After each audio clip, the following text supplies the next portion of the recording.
ଭଗବାନ ଦୁଃଖ ପାଇବାର କାରଣ ହଉଛି ଏଇ। ଛୋଟ ପିଲାବେଳୁ ଏଇ ଶିକ୍ଷା ଦିଆଯିବା କଥା। ଛୋଟ ପିଲାବେଳୁ ଯଦି ଗୋଟେ ପିଲାକୁ ପଚରାଯିବ ତୁମ ଜୀବନର ଲକ୍ଷ୍ୟ କ'ଣ, what is the aim of your life, ପଚରାଯିବ କ'ଣ ତୁମ ଜୀବନର ଲକ୍ଷ୍ୟ, ଚଷମା ପିନ୍ଧିଛ, what is the aim of your life, what is the aim of your life, ତୁମ ଜୀବନର ଲକ୍ଷ୍ୟ କ'ଣ, ତୁମ ଜୀବନର ଲକ୍ଷ୍ୟ କ'ଣ, ତୁମ ଭବିଷ୍ୟତରେ କ'ଣ ହବ, ଭକ୍ତ ହବ ତାହେଲେ ଭକ୍ତ ପିଲା ବୋଲେ କହିବ। ଆଚ୍ଛା ତୁମେ ପଛରେ ବସିଛ କ'ଣ ହବ, ତୁମେ କଣ ହବାକୁ ଚାହୁଁଛୁ କ'ଣ ହବ, ଗୋଟେ ଜିରୋ କ'ଣ ହବ ଶୁଣିବେ। ଆଉ ଟିକେ ବଡ଼ ହେଲେ ଏଇଟା ଏଇ କଥା ଯଦି କହିବ ତାହେଲେ ଆମେ ଜାଣିବୁ ଯେ ଭକ୍ତ ହବ। ଏଇ ଛୋଟ ପିଲା ଅବସ୍ଥାରେ କହୁଛୁ ଭକ୍ତ ହବ, କିନ୍ତୁ ଯେତେବେଳେ ବଡ଼ ହେଇଯିବ ସେତେବେଳେ କହିବ କ'ଣ ନା ମୁଁ ଚାକିରି କରିବି, ମୁଁ ଅଫିସର ହେବି, ମୁଁ ପୋଲିସ ହେବି, ମୁଁ IAS ଅଫିସର ହେବି, IPS ଅଫିସର ହେବି କି କ'ଣ ହେବି, ସେତେବେଳେ ବଦଳିଯିବ। ଏଇ ଯେଉଁ କଥାଟା ବଦଳିଯିବ। ଆମେ ଯେତେବେଳେ ଯୋଉଠି ଯାଇ ପଚାରନ୍ତୁ ପିଲା କହେ I want to B A police officer, I want to B A doctor, I want to B engineer, I want to B A political freedom fighter. ତେଣୁ ଏଇ ପ୍ରକାର ସବୁ ଉତ୍ତର ସବୁ କହିବେ। କେହି ଏଇ ପିଲାମାନେ ଭକ୍ତ ପିଲା ହେଇଥିବା ସେ କହୁଛନ୍ତି ଭକ୍ତ। ମୁଁ ଏଇଠି ନୂଆ ଶୁଣିଲି, ଅନ୍ୟଠି ଯେତେ ଯୋଉଠି ପଚରା ହେଇଛି ସମସ୍ତେ ଏଇଭଳି ଭାବରେ କୁହନ୍ତି I want to B engineer, I want to B doctor, I want to B police, I want to B teacher, ଏମିତି କଥା କହିବେ। କେହି କହନ୍ତିନି ଯେ ମୋ ଜୀବନର ଭକ୍ତ। ଏଇଠିକି ଯାଉ ମନ୍ଦିରଟି ଅଛି ଭଗବାନଙ୍କର, ସେ କଥା ବହୁତ କହିଲା ସେ ପିଲାଟି। କେହି ପ୍ରକୃତରେ ଶିକ୍ଷା ଦିଆଯାଉନି ଯେ ଜୀବନର ପ୍ରକୃତରେ କ'ଣ ହେବା ଆମେ। କିନ୍ତୁ ପ୍ରହ୍ଲାଦ ମହାରାଜ ତାଙ୍କ ପିତାଙ୍କୁ ଏ କଥା କହିଥିଲେ, ନ ତେ ବିଦୁଂ ସ୍ୱାର୍ଥ ଗତିଂ ହି ବିଷ୍ଣୁ ଦୁରାଶୟା ଯେ ବହିରର୍ଥ ମାନିନ ଅନ୍ଧ ଯଥନ୍ଧେ ଉପନୀୟମାନ ନୋତେଷୁ ଅପି ହୃଦାମ୍ ନିବଦ୍ଧା। ଜୀବନର ପ୍ରକୃତ ଲକ୍ଷ୍ୟ ଆମେ କେହି ଜାଣିନାହୁଁ। ତାଙ୍କ ପିତାଙ୍କୁ ସେ କହୁଛନ୍ତି ତୁମେ ଜୀବନର ପ୍ରକୃତ ଲକ୍ଷ୍ୟ ବାପା ଜାଣିନା, ତୁମେ ସେଥିପାଇଁ ନିଜକୁ ଭଗବାନ ବୋଲି କହୁଛ। ତୁମେ ତ ଭଗବାନ ନୁହଁ, କିନ୍ତୁ ନିଜକୁ ତୁମେ ଭଗବାନ ବୋଲି କହୁଛ। କିନ୍ତୁ ପ୍ରକୃତରେ ଆମ ଜୀବନର ଲକ୍ଷ୍ୟ ହେଉଛନ୍ତି ଭଗବାନ। এই কথা আমি ন জাଣିଥିବା ହେତୁ କ'ଣ ହେଉଛି ନା ଆମେ ସବୁ ବିଭିନ୍ନ ପ୍ରକାର ଚିନ୍ତା, ବିଭିନ୍ନ ପ୍ରକାର ଯୋଜନା, ବିଭିନ୍ନ ପ୍ରକାର କାମନା ବାସନା ଭିତରେ ଆମେମାନେ ଜଡ଼ିତ ହେଇକି ରହିଛେ। ଦୁରାଶୟା ଯେ ବହିରର୍ଥ ମାନ, ବିଭିନ୍ନ ପ୍ରକାର ସବୁ କାମନା ବାସନା ଆମ ଭିତରେ ଜଡ଼ିତ ହେଇକି ରହିଛି। ତାର ଉଦାହରଣ ସେ ଦେଉଛନ୍ତି ଅନ୍ଧ ଯଥାନ୍ଧେ ଉପନୀୟମାନ। ଗୋଟିଏ ଅନ୍ଧ ଯେମିତି ଅନ୍ୟ ଅନ୍ଧମାନଙ୍କୁ ବାଟ କଟାଏ, ଯେଉଁମାନେ ଭଗବାନଙ୍କୁ ନ ଜାଣିଛନ୍ତି ବା ଜୀବନର ଲକ୍ଷ୍ୟ ଭଗବାନଙ୍କୁ ସେ ନ ଜାଣିଛନ୍ତି, ସିଏ ଗୋଟିଏ ସମସ୍ତେ ଅନ୍ଧ। ତା ବାପାଙ୍କୁ ସେ କଥା ସେ କହୁଛି ପରୋକ୍ଷ ଭାବରେ, ବାପା ତୁମେ ଗୋଟେ ଅନ୍ଧ, ତୁମେ ଅନ୍ୟ ଅନ୍ଧମାନଙ୍କୁ ସବୁ ବାଟ ପଢ଼ଉଛ। ତାହେଲେ କ'ଣ ହବ, ପରିଣତି କ'ଣ ହବ? ଅନ୍ଧ ତ ଖାଲରେ ପଡ଼ିବ, ଆଉ ଯେଉଁମାନେ ପଛରେ ଚାଲୁଛନ୍ତି ସେମାନେ ମଧ୍ୟ ସେଇ ଖାଲରେ ପଡ଼ିବେ ନା। ଠିକ୍ ସେ ଠିକ୍ କଥା। ତେଣୁ ଜୀବନର ପ୍ରକୃତ ଲକ୍ଷ୍ୟ ହେଉଛନ୍ତି ସେ। এই କଥା ଆମେ ଜାଣିନା, କିନ୍ତୁ ଯେଉଁମାନେ ବୁଦ୍ଧିମାନ, ଯେଉଁମାନେ ଭକ୍ତ, ଯେଉଁମାନେ ଆତ୍ମଜ୍ଞାନ ଲାଭ କରୁଛନ୍ତି ସେମାନେ ଜାଣିଛନ୍ତି। ସେଥିପାଇଁ এই କଥା ଭଗବାନ କହିଲେ ଯେ ମୁଁ ହେଉଛି ପରମ ନିୟନ୍ତ୍ରଣକାରୀ, ମୁଁ ସମସ୍ତଙ୍କୁ ପାଳନ ପୋଷଣ କରୁଛି। ଭଗବାନ ସେଥିରେ ମଧ୍ୟ ଗତିର ଭର୍ତ୍ତା, ଭର୍ତ୍ତା ମାନେ ଯିଏ ପାଳନ ପୋଷଣକାରୀ। ନିଜେ କହୁଛନ୍ତି ଭଗବାନ ମୁଁ ପାଳନ ପୋଷଣ କରୁଛି। ବହୁ ସ୍ଥାନରେ ସେ କହିଛନ୍ତି ଗୀତାରେ ସିଏ ପୋଷଣ କରୁଛନ୍ତି ଆମକୁ। ମୁଁ କହିଲି ନା ପିମ୍ପୁଡ଼ି ଖାଦ୍ୟ ଯୋଗାଉଛନ୍ତି, ଝିଟିପିଟି ଖାଦ୍ୟ ଯୋଗାଉଛନ୍ତି, ଚିଲକୁ ଖାଦ୍ୟ ଯୋଗାଉଛନ୍ତି, ଭଗବାନ ଆମକୁ ଖାଦ୍ୟ ଯୋଗାଉଛନ୍ତି, କୁକୁର ଖାଦ୍ୟ ଯୋଗାଉଛନ୍ତି, ସମସ୍ତଙ୍କୁ ସେ ଖାଦ୍ୟ ଯୋଗାଉଛନ୍ତି। କାହାର ଖାଦ୍ୟ ଯୋଗାଉନାହାନ୍ତି? ଯେମିତି ଶ୍ରୀବାସ ପଣ୍ଡିତ ଚୈତନ୍ୟ ମହାପ୍ରଭୁ ଲୀଳାରେ, ଶ୍ରୀବାସ ପଣ୍ଡିତ ମହାପ୍ରଭୁଙ୍କ ସନ୍ନ୍ୟାସ ନେଇ ସାରିଲା ପରେ ଶ୍ରୀବାସ ପଣ୍ଡିତ ଆଉ ମନ ଦୁଃଖ ହେଲା ତାଙ୍କର, ତାଙ୍କ ନିଜ ଗୃହକୁ ଚାଲିଗଲେ। ସେ ଥିଲେ ନବଦ୍ୱୀପରେ ଥିଲେ, ମହାପ୍ରଭୁଙ୍କ ପାଖରେ ଥିଲେ। ଶ୍ରୀବାସ ପଣ୍ଡିତ ନବଦ୍ୱୀପରେ ଥିଲେ, ସେ ଗୃହରେ ମହାପ୍ରଭୁ ନାମ କୀର୍ତ୍ତନ କରୁଥିଲେ। ତ ମହାପ୍ରଭୁ ସନ୍ନ୍ୟାସ ନେଇକି ଚାଲିଲା ପରେ ସେ ତାଙ୍କ ନିଜ ଜନ୍ମସ୍ଥାନକୁ ଚାଲିଲେ କୁମାର। ସେଠାକୁ ଯାଇକି ସେ ବହୁତ ଦୁଃଖରେ ପ୍ରାର୍ଥନା କଲେ। ବିଚାରା ବ୍ରାହ୍ମଣ ଲୋକ, ଆଉ କିଛି ତ ଧନ୍ଦା କରିପାରିବେନି, ସେ କେଉଁଠି ଯାଇକି ଶୂଦ୍ର ଭାବରେ ଚାକିରି କରିପାରିବେନି, କିଛି କରିପାରିବେନି। ତେଣୁ ସେ ବହୁତ ଦୁଃଖରେ କାଳାତିପାତ କଲେ। ତେଣୁ ମହାପ୍ରଭୁ ଏ କଥା ଜାଣିକି ଦିନେ ଆସି ତାଙ୍କ ଗୃହରେ ପହଞ୍ଚିଲେ। ସନ୍ନ୍ୟାସ ନେଇକି ସେ ଆସି ପହଞ୍ଚିକି କହିଲେ ଶ୍ରୀବାସ, ଆରେ ତୁମେ କାହିଁକି କିଛି ଗୋଟେ ଧନ୍ଦା କରୁନ, ତୁମେ ଗୋଟେ କିଛି କାମ ଧନ୍ଦା କର। ଆମେ ଶୁଣିଲୁ ତୁମେ ଚୁପଚାପ ଘରେ ବସୁଛ ଖାଇବାକୁ, ଦୁଃଖ ତୁମର ବହୁତ ପରିବାର ଭିତରେ ଦୁଃଖରେ କାଟୁଛ। ସେଠୁ ଶ୍ରୀବାସ ପଣ୍ଡିତ କ'ଣ କଲେ, ଏମିତି ତାଳି ମାରିଲେ। ଏମିତି ତାଳି ମାରିଲେ। ସେ ତାଳି ମାରିବାର ଉଦ୍ଦେଶ୍ୟ କ'ଣ ମହାପ୍ରଭୁ ଜାଣିପାରିଲେନି। ମହାପ୍ରଭୁ କହିଲେ ଆରେ ତାଳି କ'ଣ ମାରିଲ?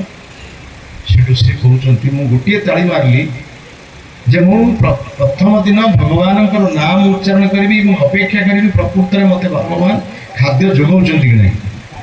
ଭଗବାନଙ୍କର ନାମ ଉଚ୍ଚାରଣ କରିକି ମୁଁ ଯଦି ଉପବାସ ରହିବି ସେଦିନ, ତାହେଲେ ପରଦିନ ଦ୍ୱିତୀୟ ଦିନ ମଧ୍ୟ ସେଇଭଳି ଭାବରେ ଭଗବାନଙ୍କର ନାମ ଉଚ୍ଚାରଣ କରିକି ଅପେକ୍ଷା କରି ଭଗବାନ ମୋତେ ଖାଦ୍ୟ ଯୋଗାଉଛନ୍ତି କି ନାହିଁ। ଯେ ଦ୍ୱିତୀୟ ଦିନ ସେ ଖାଦ୍ୟ ନ ଯୋଗାଇଲେ ତୃତୀୟ ଦିନ ମଧ୍ୟ ସେମିତି ଅପେକ୍ଷା କରି ଭଗବାନଙ୍କ ନାମ ଉଚ୍ଚାରଣ କରିକି ସେ ମୋତେ ଖାଦ୍ୟ ଯୋଗାଉଛନ୍ତି କି ନାହିଁ। ଯଦି ତୃତୀୟ ଦିନ ଅପେକ୍ଷା କରି ଖାଦ୍ୟ ମୋତେ ନଦେଲେ, ତାର ଚତୁର୍ଥ ଦିନ ସକାଳେ ଉଠି କ'ଣ କରିବୁ ନା ମୋ ପରିବାର ସହିତ ଗଙ୍ଗା ନଦୀରେ ଯାଇକି ଆତ୍ମହତ୍ୟା କରିବୁ। ଦେଖନ୍ତୁ କେତେ ଭଗବାନଙ୍କର ଉପରେ ବିଶ୍ୱାସ, କେତେ ନାମ ଉପରେ ବିଶ୍ୱାସ, ଭଗବାନ ଯାହା କହିଛନ୍ତି ତା ଉପରେ କଠିନ ଦୃଢ଼ ବିଶ୍ୱାସ। ଅନ୍ୟାନ୍ୟ ଚିନ୍ତୟନ୍ତୁ ମାଂ ଯେ ଜନା ପର୍ଯ୍ୟୁପାସତେ ତେଷାଂ ନିତ୍ୟାଭିଯୁକ୍ତାନାଂ ଯୋଗକ୍ଷେମ ବହାମ୍ୟହମ୍। ଭଗବାନ ଗୀତାରେ ଯୋଉଟା କହିଛନ୍ତି ତାହା କେବେ ମିଥ୍ୟା ହେବନି। ମୁଁ ଯେତେ ଯିଏ ମୋତେ ସତତ ଚିନ୍ତା କରୁଛି, ଯିଏ ମୋ ଉପରେ ସମ୍ପୂର୍ଣ୍ଣ ଭାବରେ ନିର୍ଭର କରୁଛି, ସିଏ କେବେ ହେଲେ ଉପବାସ ରହିପାରିବନି। କୌଣସି ପ୍ରକାର ସେ ଉପବାସ ରହିପାରିବନି। ତାର ସମସ୍ତ ଦାୟିତ୍ୱକୁ ସେ ବହନ କରିବ। ସ୍ୱତଃସିଦ୍ଧ କଥା, ଏଟା କେବଳ ଯାହା କୁହାଯାଏ ପୋଥିଗତ ବିଦ୍ୟା ନୁହେଁ, ଶାସ୍ତ୍ରଗତ ବିଦ୍ୟା ନୁହେଁ, ଏଟା ହେଉଛି ପରୀକ୍ଷାମୂଳକ ପ୍ରମାଣିତ ବିଦ୍ୟା। ଏଟା କୌଣସି ପ୍ରକାର ମିଥ୍ୟା ହେବ ନାହିଁ। ଉଦାହରଣ ଆମେ ଦେବା, ବହୁତ ଉଦାହରଣ ଅଛି ସ୍ୱତଃସିଦ୍ଧ। ପ୍ରଭୁପାଦ ମହାରାଜ 40 ଟଙ୍କା ନେଇ ବିଦେଶକୁ ଗଲେ, ଆଉ କିଏ ସାହାଯ୍ୟ କଲା ସେଠି? ସେଠି କ'ଣ ସେ ବ୍ୟବସାୟ କଲେ ନା ଲୋକଙ୍କୁ ଲାଞ୍ଚ ଦେଇକି କହିଲେ ନାମ ଉଚ୍ଚାରଣ କର, ପତ୍ର ନିଅ? ସେ କେବଳ ଭଗବାନଙ୍କ ନାମ ଉଚ୍ଚାରଣ କଲେ, ଗୁରୁଦେବଙ୍କ କଥା କହିଲେ। କିନ୍ତୁ 12 ବର୍ଷ ମଧ୍ୟରେ ସମଗ୍ର ପୃଥିବୀରେ ସେ ଚହଳ ସୃଷ୍ଟି କଲେ। ଯଦ୍ ବାଗ ବିସର୍ଗ ଜନତାଗ ବିପ୍ଳବ ପ୍ରତି ଶ୍ଲୋକମ ଅବଧ୍ୟବତ୍ୟପି ନାମାଙ୍କିତାନି ଯଶଙ୍କିତାନି ଯଦ୍ ଗାୟନ୍ତି ଗୃଣନ୍ତି ସାଧକ। ଭାଗବତର କଥା, ଭଗବାନଙ୍କର କଥା, ଭଗବାନଙ୍କର ନାମ ସମଗ୍ର ଜଗତରେ ପୃଥିବୀରେ ବିପ୍ଳବ ସୃଷ୍ଟି କଲା। 12 ବର୍ଷ ଭିତରେ ଗୋଟେ ବୃଦ୍ଧ ଲୋକ କୃଷ୍ଣ ଚେତନାର ବନ୍ୟା ପ୍ଲାବିତ କଲେ। କିଏ କଲେ? ଭଗବାନ ତାଙ୍କର ଭକ୍ତଙ୍କ ଦ୍ୱାରା କରିଲେ। ଭକ୍ତ ଯେତେବେଳେ ତାଙ୍କ ଉପରେ ସମ୍ପୂର୍ଣ୍ଣ ଭାବରେ ନିର୍ଭର କରେ। ଇଏ ହେଉଛି ଗୋଟେ ଜ୍ୱଳନ୍ତ ଉଦାହରଣ, ଜ୍ୱଳନ୍ତ ପ୍ରମାଣ। ଆଉ ୟାର କ'ଣ ଜ୍ୱଳନ୍ତ ପ୍ରମାଣ? କେତେ କଥା ଅଛି ମୁଁ କହିବି, ଶୁଣୁଛନ୍ତି, ବହୁତ ଉଦାହରଣ ଅଛି।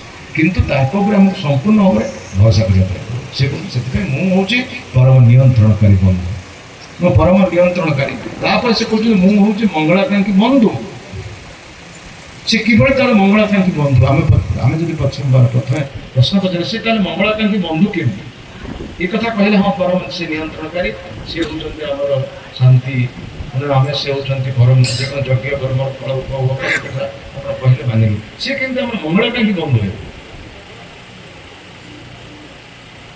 ସେ ଏଭଳି ଭାବରେ ମଙ୍ଗଳାକାଂକ୍ଷୀ ବନ୍ଧୁ ଯେ ଆମେ ପ୍ରକୃତରେ ତାଙ୍କୁ ଭୁଲି ଯାଇଛୁ।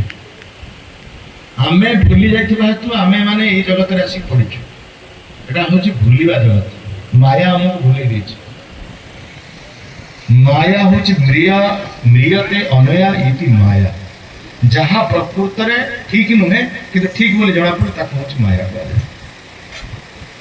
ଯେମିତି ମରୁଭୂମିରେ ଜଳ ବୋଲି ଦେଖାଯାଏ କିନ୍ତୁ ଜଳ ନୁହେଁ, ଜଳର ମରିଚିକା ଯାହା କୁହାଯାଉଛି, ସେଇଭଳି ମାୟା ହେଉଛି ଗୋଟେ ମରିଚିକା। ତେଣୁ ପ୍ରକୃତ ବସ୍ତୁକୁ ଆମେ ଜାଣିପାରୁନୁ, ଅପ୍ରକୃତ ବସ୍ତୁକୁ ଆମେ ପ୍ରକୃତ ବସ୍ତୁ ବୋଲି କହୁଛେ, ଅପ୍ରକୃତ ବସ୍ତୁକୁ ପ୍ରକୃତ ବସ୍ତୁ ବୋଲି କହୁଛେ, ପ୍ରକୃତ ବସ୍ତୁକୁ ଆମେ ଅପ୍ରକୃତ ବସ୍ତୁ ବୋଲି କହୁଛେ। ଯେଉଁଟା କହୁଛି ମାୟା। ସେମିତି ଆମେ ପ୍ରକୃତରେ ଭଗବାନଙ୍କୁ ଭୁଲି ଯାଇଥିବା ହେତୁ ଆମେମାନେ ଏ ଜଗତରେ ପଡ଼ିଛେ। ଏଟା ଜଗଦାନନ୍ଦ ପଣ୍ଡିତ ପ୍ରେମ ବିବର୍ତ୍ତରେ କହୁଛନ୍ତି। କୃଷ୍ଣ ଭୁଲି ସେହି ଜୀବ ଅନାଦି ବହିର୍ମୁଖ, কৃষ্ণ ভুলি সেই জীব অনাদি বহি মূর্খ, অতএব মায়াতর দেয় সংসারাদি দুঃখ, অতএব মায়াতর দেয় সংসারাদি কৃষ্ণ ভুলি সেই জীব ভগবাঞ্ছ করে, কৃষ্ণ বলি সেই জীব ভগবান করে, নিকটস্থ মায়া তারে ঝাপটিয়া ধরে, মায়া তাহে জাপটিয়া ধরে পিসাচি পাইলে যেন মতে ছন্ন হয় পিশাচি পাইলে দেনা মতি ছনা মায়াগ্রস্ত জীবের হয় সে ভবদয়। মায়া তারে জীবন সেবা ব্রহ্মাণ্ড ভ্রমিতে ভাগ্যবান জীব ব্রহ্মাণ্ড ভ্রমিতে কো ভাগ্যবান জীব